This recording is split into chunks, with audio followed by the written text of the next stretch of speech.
My name is Chris. I am a Eurovision fanatic from Northern Ireland. I live in Belgium, and I am going to be talking a little bit about the Irish national final, the Eurosong 2024, which is going to take place next week, and talking about my thoughts about the final itself, the songs, the different possibilities of the outcome, and my personal preferences and favorites in that as well.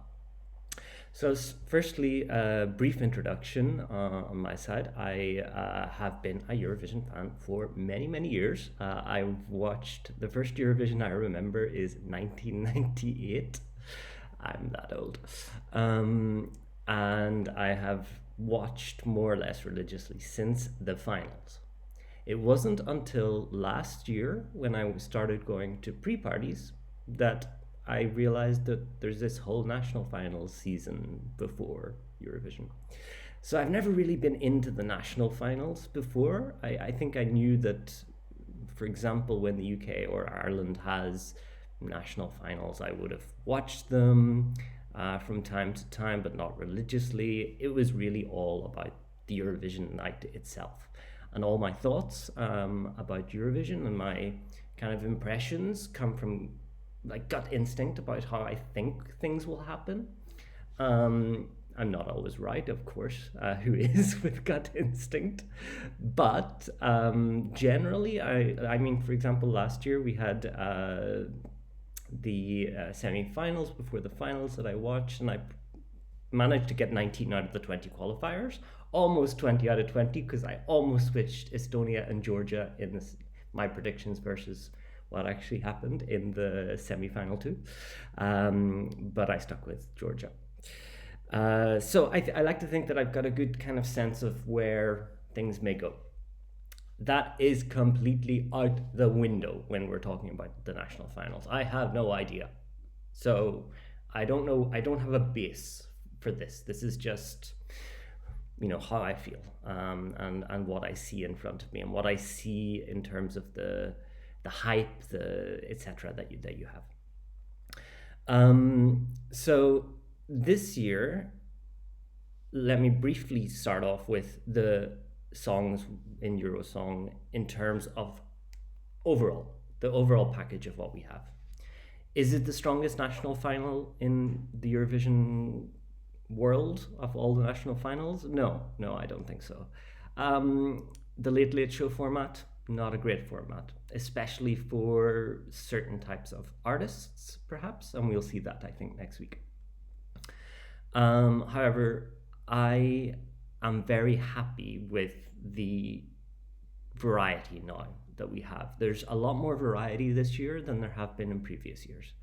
And we have a final with 6 songs, of which I think many genres are covered. Not all, of course. And the most requested from Euro fans of having a song with Irish lyrics and Irish sounds and music and traditional elements in it, there's an entry in on that. That's not to say that Irish people will vote for that, but there we have it. So on the overall scheme of things, I'm happy with the selection that we have. Let me then go one by one through the songs, not necessarily, let me do it in my preference order. Because then I don't have to recap and say this is my favorite, etc., etc. So I will do my preference order. We have a song which is my number 6. So yeah, backwards preference. My number 6 is JLOL with Judas. It's an urban rap song. Apparently quite common in Ireland right now. I don't live there, so I'm not up to date with what's going on the radio all the time and the types of music that people listen to, but apparently it's relatively popular. However, the sound is not for me. I find that the song doesn't really go anywhere, and also I listen to an interview with JLOL on the Eurovision podcast. Check it out if you want to learn more. Where he essentially says that some guy called Adam told him to submit this song to Eurosong.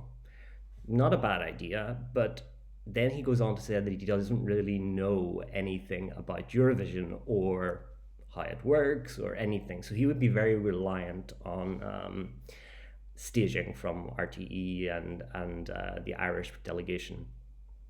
So yeah, taking all that into account, as well as my personal preferences in terms of sound, that is my last place currently, sixth at the minute. Fifth for me is next in line. It's a Louis Walsh boy band. And for those of you who don't know Louis Walsh, he is I don't know what to call him. He's the man behind Westlife, I think he was behind Boyzone, D-Town, I vaguely remember, and One Direction. This band is very boy band.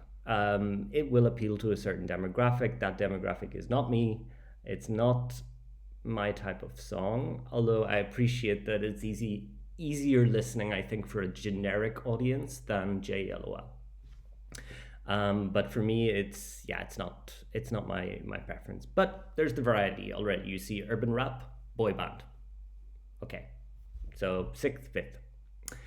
But these guys, they were put together by Louis Walsh 2 years ago. And they've been practicing for 2 years, not really knowing what they were practicing for, and only found out relatively recently. So again, I really hope that when we have the show next week that they have a great performance. I don't want them to be embarrassed or anything like that, but I hope that the Irish public can move on past the boy bands, past what they think Europe wants, and for me, this is not what we need to send to Eurovision. It's also not in the upper end of my preferences. Then number 4, we have Isabella Carney, which I would pronounce Kearney, but apparently it's Carney. And she grew up between Australia and Northern Ireland, spent time in Dublin, Donegal in the west of Ireland, has a very singer-songwriter style, and her song is very easy listening. It's the type of song I would listen to on a cozy Sunday afternoon, like today. And it's very mellow, very chill.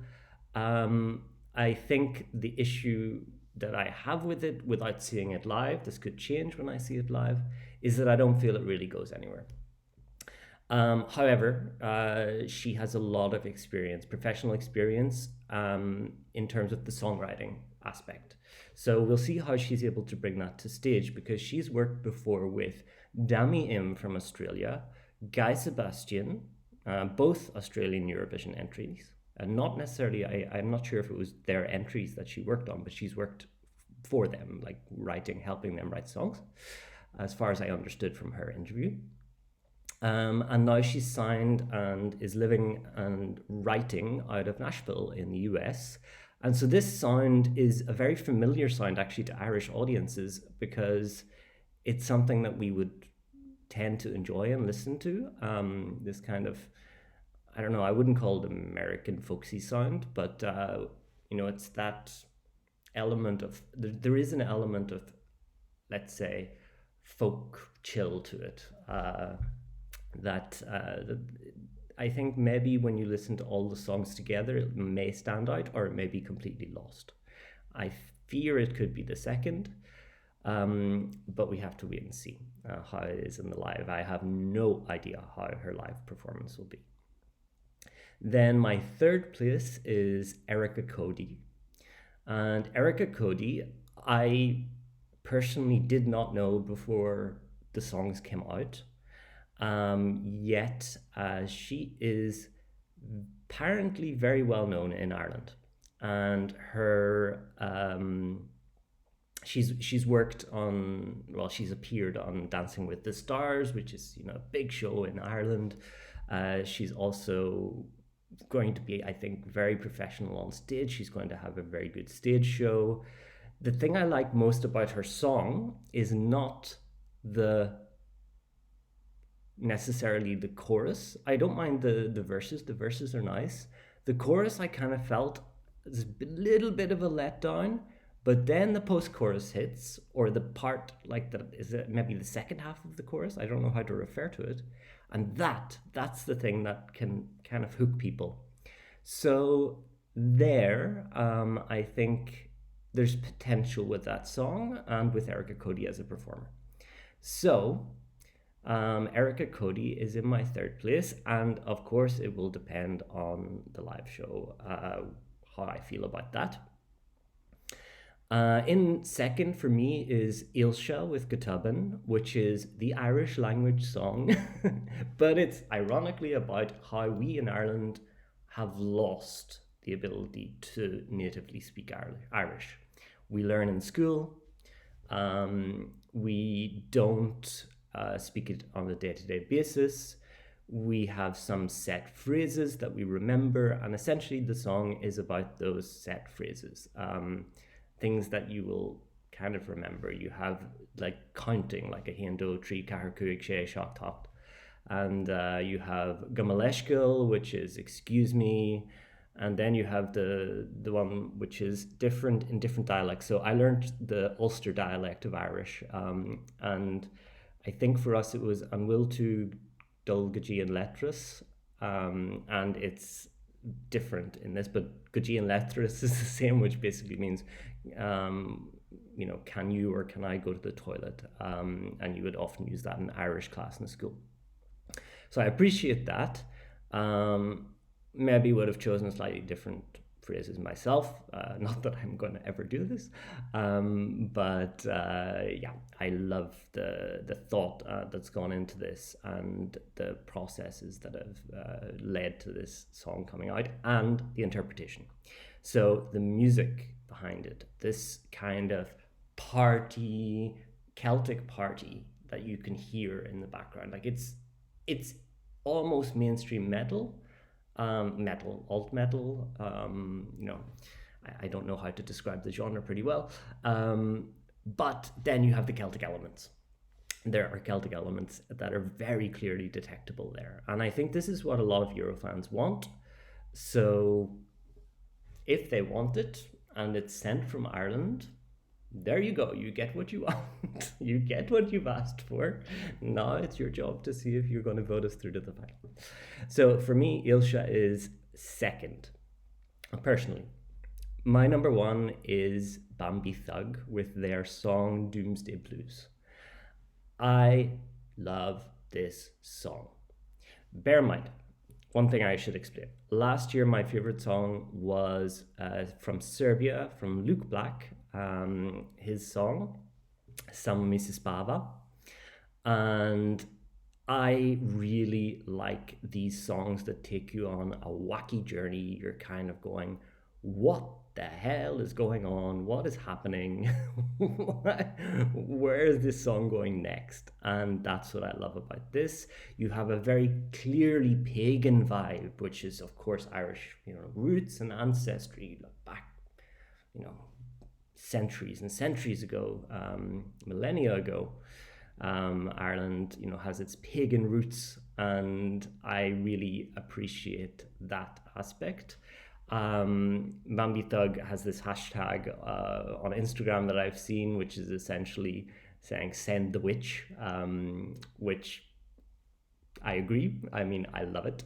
I think it's, as I say, you go on a journey and you feel the emotions. You go from kind of getting bit agitated and getting more and more agitated, and you're kind of about to burst, or maybe you can make it equivalent to be on a really rocky boat ride or a lot of turbulence on an airplane, and then suddenly it's calm and it's chill and it's relaxed, and you're just thinking, oh, okay, things aren't as bad as I thought, it's all right. And then you switch again and the angst builds and you're kind of going, oh shit, what is happening? What is happening? It's getting worse again. It's getting worse. And maybe in your head you're thinking, shit, shit, shit, shit, shit, shit, shit, shit, shit. Did I do that? Did I do that? Did I do that? Or if you're on the plane or if you're on the boat, you're going, God, these waves are horrific. Jesus, this plane is gonna fall out of the sky. And that kind of, getting that imagery in, for me personally, really hits me. Like I really have this very strong imagery of that journey. I'm dying to see how this is staged in the Late Late Show. I cannot wait to see how it's staged. I hope it's staged well. I have no doubt, because Bambi Thugs said in their interview with Eurovision again that they would like to stage kind of a mini concept that they would like to bring to Malmo for Eurovision 2024. I like that way of thinking. I like the fact that they've already thought, okay, let's give people an idea of how I will stage and how I will present myself for Ireland in Eurovision in Malmo, so people can, make up their minds. And I think this is a very positive thing if it goes down well. I mean, again, this is all caveated with we need to see the live next week, next Friday, but I'm still so hopeful that this can pull it off and do it well. So those are my thoughts on the songs and my top 6 personally. I'm going to give a very brief overview, let's say, on what I think might happen, bearing in mind none of these have been live. From what I've seen in tidbits and social media, etc., there seems to be a lot of hype around Ilse with Gutubin, which is completely fine. I would be delighted if Ilse went to Eurovision. I see the latest odds are favouring Erica Cody. Yet there's also some talk about Next in Line, the boy band, and so it's really quite open. And Bambi Thug is always up there, like, the second favourite or first among the Euro fans or second in some certain polls, third in the odds, so Bambi Thug is not out of the running either. I think what we can safely say is that JYL is out of the running. Isabella Kearney most likely, but we have to see how it's staged. And then it comes down to, I think personally, how Bambi Thug and Ilse and Erica Cody and Next in Line cancel each other out. Because I have a feeling that there will be a lot of votes from the same type of people for Bambi Thug and Ilse, and again from the same type of people for Erica Cody and Next in Line. Not exactly the same, but the same broad group or broad kind of selection of people will go for these chunks of songs. So we'll see how that goes. I think personally, if you were to ask me right now, what is the most likely song Ireland is going to send, I would say Erica Cody with Love Me Like I Do. And I wouldn't be heartbroken at that. I would think it's a missed opportunity for Ireland, honestly. I think we could send better, but it would not be the worst choice. So, we'll see how Erica performs on Friday, and then we'll see how things go from then on. And we know that Erica also has a very passionate view about Eurovision. She's been a member of the jury, I think, on Junior Eurovision, if I'm not mistaken. Or was it actual Eurovision? I'm not sure. An Irish Eurosong, sorry. But I know she's been very involved in Eurovision, so maybe, there's potential there for her to qualify if she does win next week.